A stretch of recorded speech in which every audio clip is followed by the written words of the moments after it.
quero saudar a todos com a maravilhosa paz do Senhor Jesus Cristo. Eu sou Luiz Otávio Pagliari e este é o programa Momento de Reflexão. Estamos aqui nos estúdios da RVC, no campus do Unifunvic, de Pindamonhangaba, Brasil, para o mundo, com o programa Momento de Reflexão. O programa Momento de Reflexão, ele tem como base o texto bíblico de João 8,32, e conhecereis a verdade vos libertará. Do quê?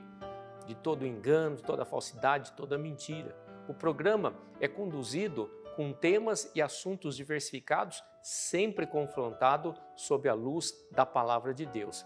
E o programa de hoje tem como tema Vivendo a Plenitude. O tema do programa de Momento de Reflexão de hoje é Vivendo a Plenitude, com base no texto de Efésios, capítulo 3, versículo de número 19, que diz assim a palavra de Deus: e conhecer o amor de Cristo, que excede todo o entendimento, para que sejais cheios de toda a plenitude de Deus. Deus quer que você seja cheio. Cheio do quê? Da plenitude de Deus. Lembrando que eu e você fomos feitos imagem e semelhança de Deus. E Deus quer que isso reflita em você.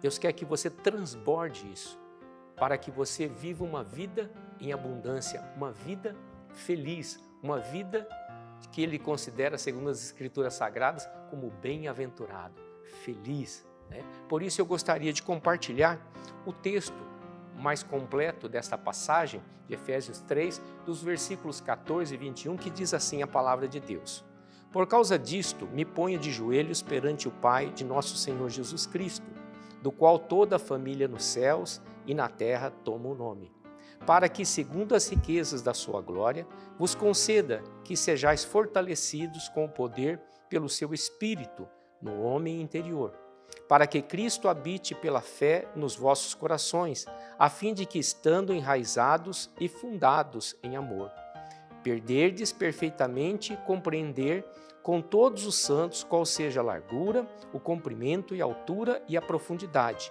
e conhecer o amor de Cristo, que excede todo o entendimento, para que sejais cheios de toda a plenitude de Deus. Ora, aquele que é poderoso para fazer muito mais abundante, além daquilo que pedimos ou pensamos, segundo o poder que em nós opera. A esse, glória na Igreja, por Jesus Cristo, em todas as gerações, para todo sempre. Amém.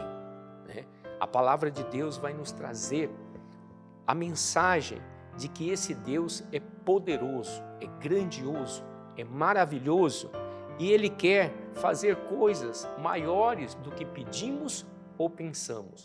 Mas para isso é necessário essa conexão com esse Deus. E a conexão com Deus só acontece por meio de Jesus Cristo. Recentemente eu estava vendo pregações na internet e uma delas me chamou muita atenção, e você já deve saber disso, mas eu quero compartilhar. Diz o pregador que você pode ir em qualquer país do mundo onde tenha existido um grande líder espiritual. Por exemplo, se você for na Índia, né, e você lá tiver Mahatma Gandhi, que foi um grande líder espiritual lá. Se você for visitar o túmulo dele, você vai ver que está escrito lá no túmulo que ele, os seus ossos, os seus restos mortais de Mahatma Gandhi estão ali naquele lugar. Se você for viajar e chegar lá onde está a cidade de Meca, onde tem lá o profeta Maomé, se você visitar o túmulo dele, vai estar escrito lá no túmulo dele que Maomé, ali estão os restos mortais, ossos, né, do profeta Maomé. E assim, qualquer líder que você imaginar, Buda e outros assim, Krishna, qualquer um que você imaginar. Mas se você for a Israel, se você for a Jerusalém, e se você visitar o túmulo de Jesus Cristo, vai estar escrito: Ele não está mais aqui, Ele ressuscitou, Ele vive para todo sempre. Nós estamos falando daquele que venceu a morte, Nós estamos falando daquele que venceu o inferno. Nós estamos falando daquele que tem o poder nos céus e na terra. Nós estamos falando daquele que é o alfa, o ômega, está no princípio, está no fim. Ele é o Todo-Poderoso. Jesus Cristo é aquele que nos conecta com a plenitude de Deus. Se Deus quer que eu e você possamos viver ligados a Ele e possamos sentir aquilo que Ele quer transmitir para a minha vida e para você, ou seja, plenitude, né? Plenitude em quê? Em graça. Plenitude em quê? Em amor. Plenitude em quê? Em esperança. Plenitude em várias coisas que eu e você precisamos. Porque o homem sem a presença de Deus, ele é um homem vazio. Homem e mulher eu estou falando, é lógico, né? Eles são vazios quando eles não têm a presença de Deus. E a presença de Deus só acontece por meio de Jesus Cristo. Não existe outra forma de conectar o homem com Deus se não for por Jesus Cristo. E aí no versículo 19, ele diz assim: e conhecer o amor de Cristo que excede todo o entendimento, para que sejais cheios de toda a plenitude. Então, para eu conhecer, para eu viver a plenitude de Deus, eu preciso conhecer a Jesus Cristo. Eu preciso caminhar com Jesus Cristo. Eu preciso buscar a Jesus Cristo. Eu preciso me entregar a Jesus Cristo. Eu preciso ter um relacionamento com Jesus Cristo. Eu preciso me conectar com Jesus Cristo. E aí sim, abre-se um caminho, uma grande oportunidade para que eu e você possamos viver, mesmo aqui na terra, cheio de tantas adversidades, uma vida em plenitude com Deus, ou uma vivendo a plenitude com Deus. Mas para viver essa plenitude eu preciso estar com Ele.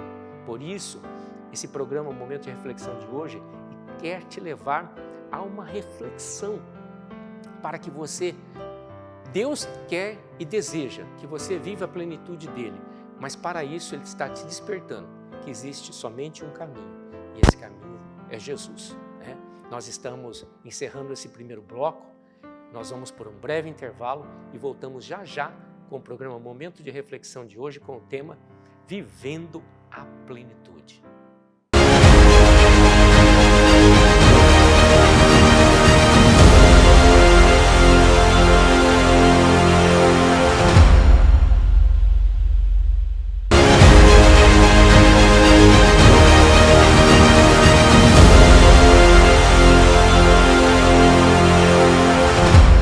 Estamos de volta para o segundo bloco do programa Momento de Reflexão de hoje com o tema Vivendo a Plenitude. O programa de hoje quer me levar e te levar a uma reflexão para vivermos a plenitude de Deus, o desejo de Deus para mim, para você aqui nesta terra. O texto que abordamos é o texto de Efésios, capítulo 3, dos versículos 14 a 21, e demos a ênfase no versículo 19, que diz a palavra de Deus: e conhecer o amor de Cristo, que excede todo entendimento, para que sejais cheios de toda a plenitude de Deus. Né?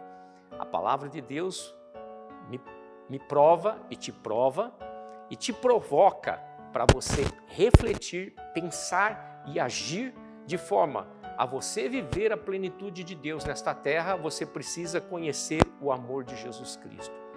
O amor de Jesus Cristo. Deus amou o mundo de tal maneira que deu seu Filho unigênito para que todo aquele que nele crê não pereça, mas tenha vida eterna. João 3,16. O que significa isso? Significa que Deus amou e deu seu melhor, precioso. Mas quem pagou o preço precioso por mim e por você naquela cruz foi Jesus Cristo. Então não existe outra possibilidade de viver uma vida em abundância, uma vida plena aqui nesta terra, com tanta diversidade, se não for por meio de Jesus Cristo. Olha o que diz o escritor Lucas, né? O Evangelho de Jesus Cristo, segundo escreveu Lucas, capítulo 11, versículo 28, diz assim: Jesus responde: antes, felizes são aqueles que ouvem a palavra de Deus e lhe obedecem.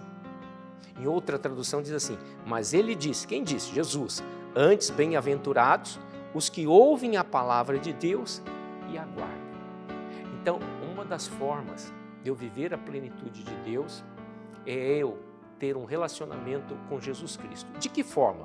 O escritor Lucas está dizendo ali que antes, para que eu e você sejamos felizes, é necessário que nós ouçamos a palavra de Deus, que está aqui nas Escrituras Sagradas. Então nós temos que buscar o conhecimento de Deus por meio da sua palavra, para que nós possamos obedecer. Só obedece aquilo que nós conhecemos. Pela palavra de Deus nós conhecemos o nosso Deus. Se nós conhecemos o nosso Deus, nós podemos obedecê-lo. Ou seja, fazer aquilo que lhe agrada e evitar aquilo que desagrada a Deus, para que nós possamos viver o quê? Uma vida saudável, uma vida abençoada, uma vida na plenitude de Deus, né? E ele diz assim, antes, bem-aventurado. Bem-aventurado significa felizes. São os que ouvem a palavra de Deus e aguardam. Guarda onde? No teu coração, na tábua do teu coração. Quando nós guardamos a palavra de Deus, nós evitamos cometer erros, ou pelo menos minimizamos os erros da nossa vida. A nossa jornada aqui na Terra, muitas vezes, ela é cheia de tropeços, ela é cheia de insucessos. Por quê? Porque não conhece a palavra de Deus, então acha que está fazendo o certo e está fazendo o errado. E quando se faz o errado, tem punição para isso. Quando você excede a velocidade de uma pista, quando você está dirigindo um carro, você pode ser multado por radares ou pode ser multado por um policial. Quando você é multado, você excedeu aquilo que era uma regra e você vai ser prejudicado. De que forma? Vai ter que pagar por aquilo, né? Existe um dano, uma cobrança. Então, na nossa vida não é diferente, uma vida com Deus. Se eu sei o que agrada a Deus, e a palavra de Deus diz que é melhor agradar a Deus do que aos homens. Que homens são esses? Homens ímpios, homens cruéis, homens injustos, homens que são contrários a Deus e tudo o que é de Deus. Então, esses nós não devemos obedecer, mas devemos obedecer a Deus. Agora, se os homens, as leis são justas, são sinceras, nós devemos obedecê-las, tá? Mas primeiro de tudo, obedecer a Deus. É o que a palavra de Deus nos ensina. Mas como eu vou obedecer se eu não conheço? Como eu vou guardar aquilo que eu não tenho? Então eu preciso buscar a presença de Deus. E a forma de buscar a presença de Deus, me desculpe, não é nessas meditações transcendentais, não é buscando aqueles que estão lá no túmulo, que um dia falaram de Deus, mas hoje estão mortos, mas é buscando o Deus que ressuscitou dos mortos. É buscando a Jesus Cristo, é encontrando o verdadeiro amor, o amor ágape, que é o amor de Deus para a minha vida e para a sua vida. E assim, eu só posso buscar quando eu busco Jesus Cristo. E Jesus Cristo tem que ser buscado na sua palavra, na palavra de Deus, na Bíblia Sagrada. A palavra de Deus diz que o meu povo pereceu ou foi destruído porque lhe faltou conhecimento. Conhecimento do quê? Da sua palavra. Muitos homens tomam decisões erradas e sofrem consequências porque não conhecem a palavra de Deus. Muitas pessoas vivem uma vida sem abundância, sem plenitude. Por quê? Porque não conhecem a palavra de Deus. Quando nós conhecemos a palavra de Deus, nós colocamos em prática aquilo que Ele nos orienta. E aquilo que Ele nos orienta é melhor do que o que o homem orienta. E aí, quando nós colocamos em prática, nós passamos a viver a plenitude.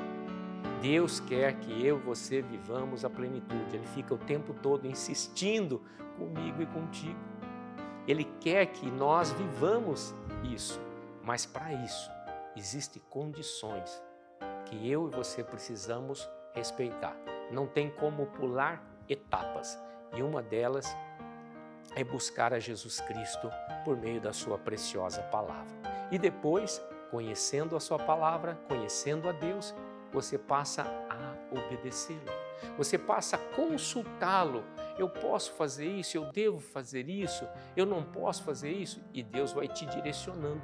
E aí você vai começar a ter uma jornada abençoada, uma jornada plena, onde Deus vai estar contigo em todos os momentos e Deus vai te sustentar e te abençoar. E sendo você abençoado, vivendo a plenitude de Deus, todas as pessoas que estão à sua volta vão desfrutar de tudo isso. Sejam seus familiares, sejam aqueles que trabalham com você, seja a sua empresa, tudo vai melhorar. E é isso que Deus quer para a minha vida e para a sua vida.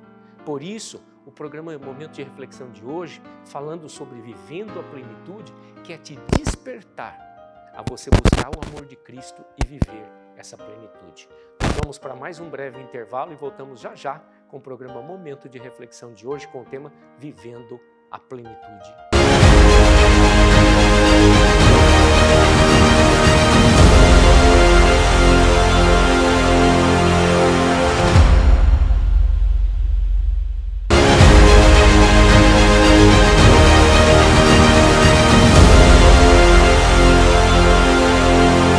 Estamos de volta para o terceiro e último bloco do programa Momento de Reflexão de hoje com o tema Vivendo a Plenitude. Deus quer que eu e você vivamos a plenitude de tudo na nossa vida. Mas para isso, nós compartilhamos no primeiro bloco a passagem de Efésios capítulo 3, versículo 14 a 21, enfatizando o versículo 19, que diz que para eu e você vivermos a plenitude de Deus, nós precisamos conhecer o amor de Cristo. Precisamos buscar a Cristo de todo o nosso coração, de todo o nosso entendimento. E no segundo bloco, nós falamos sobre a passagem de Lucas, capítulo 11, o versículo 28, que diz, Jesus respondendo, disse, antes felizes são aqueles que ouvem a palavra de Deus e as obedecem. Em outras traduções, que aguardam, né? Eu guardo no meu coração aquela palavra, então eu estou cheio daquela palavra, estou cheio daquele conhecimento de Deus e automaticamente eu coloco esse conhecimento de Deus que eu guardei, que eu estou cheio, em prática. Eu vou obedecendo a palavra de Deus, ela vai me direcionando, eu vou colocando em prática e eu começo a viver uma vida em plenitude, uma vida abençoada, uma vida feliz, que é o que as Escrituras Sagradas ensinam para mim e para você, e é o que Deus quer para a minha vida e para a sua vida. Lembrando, como nós falamos no primeiro bloco, que eu e você somos imagem e semelhança de Deus. Quando Deus nos criou, Ele fez eu e você como imagem e semelhança de Deus. E Deus é a plenitude. E Ele quer que nós vivamos isso, mas o homem que caminhou, né, nesta terra, se distanciou de Deus, por meio do pecado, houve separação e por meio disso trilhou caminhos que não foram plenos, que não foram de sucesso, que não foram abençoados. Mas Deus quer mudar isso na minha e na sua vida. E agora nesse terceiro bloco, eu gostaria de compartilhar alguns versículos da Palavra de Deus para te levar a uma reflexão, para entender o que é importante, o que é necessário para você ter uma vida plena com Deus, para você viver a plenitude de Deus, né? E quando nós vamos em 1 Coríntios, carta aos Coríntios, 1 Coríntios capítulo 10, versículo 31, diz assim, assim quer vocês comam, quer bebam, quer façam qualquer outra coisa, façam tudo para a glória de Deus. Então, uma das formas de eu viver a plenitude de Deus é tudo que eu faço nesta terra, seja comer, seja beber ou qualquer outra coisa, eu preciso fazer para a glória de Deus, ou seja, coisas que vão agradar a Deus, coisas que vão glorificar a Deus. Como eu faço isso? Quando eu vou me alimentar, por exemplo, um exemplo simples, eu agradeço a Deus por aquele alimento. Eu reconheço a grandeza dele. Eu reconheço que eu estou sendo suprido quanto muitos neste mundo estão passando fome, mas eu estou tendo a oportunidade de ter o alimento e eu sou grato a Deus por isso. Aí eu rendo glórias a Ele. E quando eu faço isso, e se eu fizer isso no meu trabalho, em todas as coisas, na minha família, eu vou render glórias a Ele, eu vou reconhecer a grandeza dEle. E se eu reconheço a grandeza dEle, eu começo a sentir e viver a plenitude de Deus na minha vida e na vida dos meus. Uma outra passagem que é muito importante, né, que nos desperta a como conduzir as nossas vidas, é o Salmo 24, versículo 10, que diz assim: quem é este, o salmista dizendo e fazendo a pergunta, quem é este o Rei da Glória? Aí ele responde, o Senhor dos Exércitos, Ele é o Rei da Glória. Aí qual o entendimento disso? O salmista pergunta, mas ele sabe a resposta, ele está exaltando o Rei da Glória. Glória significa plenitude, né? E quem tem a plenitude? O próprio Deus. E quem é esse, o Rei da Glória? No Velho Testamento, ele era conhecido como o Senhor dos Exércitos. Este é o Rei da Glória. Ele era conhecido de formas diferentes, mas hoje, quem é este, o Rei da Glória? Quem é esse Deus que eu preciso exaltar tremendamente e poderosamente para que eu viva a plenitude que Ele quer que eu viva aqui nesta terra, até eu viver a plenitude com Ele nos céus? Filipenses capítulo 2, versículo 14 vai dizer assim, e toda língua confesse que Jesus Cristo é o Senhor, para a glória de Deus Pai. Então, quem é o Rei da Glória dos dias de hoje, do Novo Testamento? Aquele que o nome dele foi revelado, aquele que veio dos céus, o Verbo que se fez carne e habitou no meio de nós, aquele que ocupou o seu lugar na cruz do Calvário, Jesus Cristo, aquele que, se você for em Israel, em Jerusalém, no túmulo dele vai estar escrito, ele ressuscitou, ele não está aqui, né? É este o Rei da Glória, é esse que precisa ser exaltado. Em tudo que eu fizer na minha vida, Deus precisa ser exaltado. Por meio de quem? Por meio daquele que pagou o preço precioso por mim e por você. Por meio de Jesus Cristo. A Bíblia diz que todo joelho se dobrará, toda língua confessará que Jesus Cristo é o Senhor. Um dia, na prestação de contas lá no final, vai acontecer isso. Mas Deus quer que você reconheça Ele hoje, para você viver a plenitude dEle hoje aqui na terra, antes daquele grande dia. E Salmo 37, versículo 5, fecha tudo isso. De que forma? Ele diz como você tem que fazer isso para viver essa plenitude. Entrega o teu caminho ao Senhor Jesus Cristo, confia nele e Ele tudo fará. O que Ele quer fazer? Que você tenha uma vida em plenitude, que você viva a plenitude de Deus, que você aqui na terra viva a plenitude de Deus, vida abençoada, vida feliz, vida com Deus, né? Onde as bênçãos do Senhor virão diante de ti e te alcançarão, em todos os sentidos, naturais e espirituais. Deus não está falando que você não terá as diversidades, né, os problemas, mas Ele vai estar com você para superar tudo isso e você será mais do que vencedor. Por quem? Por aquele que te amou. Quem te amou? Jesus Cristo. Por isso, entregue a sua vida ao Senhor Jesus Cristo. Confia nele e Ele tudo fará. E a partir de então, comece a viver a plenitude de Deus na sua vida. Que você seja uma pessoa abençoada, que você leve Cristo e o amor de Cristo para o teu lar, para a sua família, para o seu trabalho, para a sua empresa, para as suas atividades, para a sociedade, para a política. Até para a política, a nação seria diferente. Eu quero orar por você. Amado e eterno Deus, obrigado por este momento, por este programa e por esta reflexão. Visita o teu filho e a tua filha, toca, Senhor, no coração, no mais profundo ser, onde só o Senhor pode tocar, e, Senhor, desperta eles ao amor de Cristo, para que eles possam viver uma vida em plenitude contigo, uma vida nesta terra abençoada, caminhando todos os dias de sua vida com o Senhor, para que eles possam desfrutar de tudo de melhor que o Senhor tem para a vida daqueles que te amam, Senhor. Assim eu oro em gratidão, em nome de Jesus. Muito obrigado pela sua companhia. Obrigado por estarmos juntos em mais um programa Momento de Reflexão. Que Deus abençoe sua vida, que Deus abençoe sua família, que Deus abençoe as suas atividades naturais e espirituais, que Deus abençoe o Brasil.